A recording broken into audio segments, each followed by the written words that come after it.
The Walrus and the Carpenter by Lewis Carroll.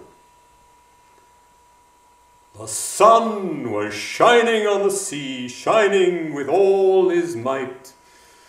He did his very best to make the billows smooth and bright, and this was rather odd because it was the middle of the night.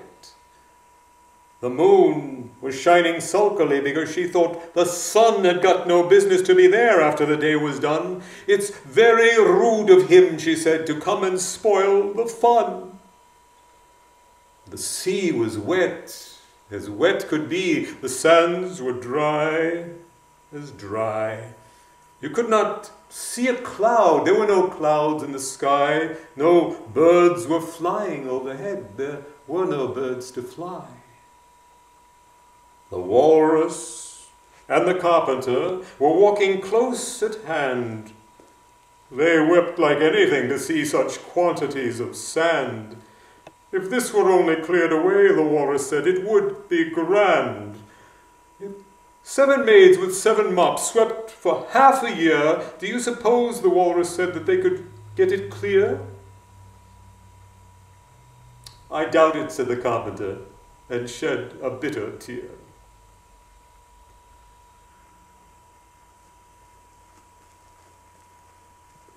Oh, oysters, come and walk with us, the Walrus did beseech. A pleasant walk, a pleasant talk, along the briny beach. We cannot do with more than 4, to give a hand to each.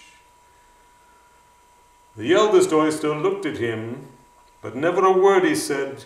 The eldest oyster winked his eye and shook his heavy head, meaning to say he did not choose to leave the oyster bed.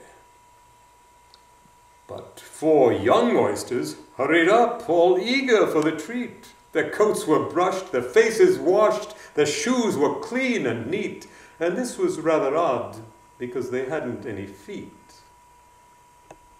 4 more oysters followed them, and yet another 4, and thick and fast they came at last, and more and more and more, all hopping through the frothy waves and scrambling to the shore. The Walrus and the Carpenter walked on a mile or so. Then they rested on a rock, conveniently low, and all the little oysters stood and waited in a row.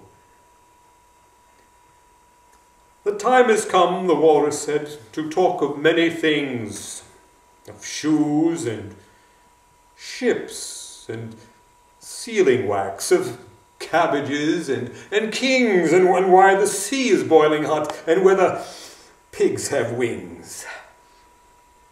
But wait a bit, the oysters cried, before we have our chat, for some of us are out of breath and all of us are fat. No hurry, said the Carpenter. They thanked him much for that. A loaf of bread, the Walrus said, is what we chiefly need. Pepper and vinegar besides are very good indeed. And now, if we're ready, oysters dear, we can begin to feed. But not on us, the oysters cried, turning a little blue after such kindness. That would be a dismal thing to do. The night is fine, the Walrus said. Do you admire the view? It was so good of you to come, and you are very nice. The Carpenter said nothing but, cut us another slice. I wish you were not quite so deaf. I'd have to ask you twice. It seems a shame, the Walrus said, to play them such a trick after we've brought them out so far and made them trot so quick. The Carpenter said nothing but, the butter's spread too thick. I weep for you, the Walrus said. I deeply sympathize, holding a pocket handkerchief before his streaming eyes. He sorted out those of the largest size. Well, oysters dear, we had a pleasant run. Shall we be trotting home again? But answer came there none. And this was scarcely odd, because they'd eaten every one.